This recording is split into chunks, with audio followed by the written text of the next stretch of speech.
নিজেকে গুনার কাছ থেকে বাঁচানোর জন্য, হারাম সম্পর্ক থেকে দূরে থাকার জন্য, ফিতনা ফাসাদের এই সময় পরিবারে বারবার বিয়ের কথা বলার পরও সমাজের মানুষ এবং পরিবারের মানুষের জন্য বিয়ে করাটা কঠিন হয়ে যাচ্ছে।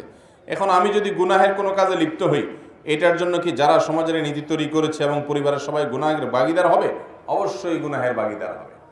সন্তানকে উপযুক্ত বয়স হয়েছে, তারপরও বিয়ে দিতে দিচ্ছেন না, গড়িমসি করছেন নানান অজুহাত দিয়া। এই ফাঁকে সে বিভিন্ন হারাম রিলেশনে জড়ায় গেছে। অবশ্যই বাবা মায়ের জন্য আল্লাহর কাছে জবাব দিয়ে করা লাগবে, গুনাহে ভাগীদার হবে। কারণ সন্তানের বিপদগামিতার জন্য তিনি দায়ী, তার কারণে সন্তান বিপদগামিতার পথে গেছে। এই জন্য এগুলো খেয়াল রাখতে হবে। আমাদের পূর্বপুরুষ মুরব্বীরা যারা আছেন, অনেকে দেখেন অনেক কম বয়সে বিয়ে হয়েছে, আলহামদুলিল্লাহ তারা আমাদের চাইতে ভালো ছিল, স্বাস্থ্যগত ভাবেও ভালো ছিল, রিলেশন বা আন্তরিকতাও তাদের কমতি ছিল না।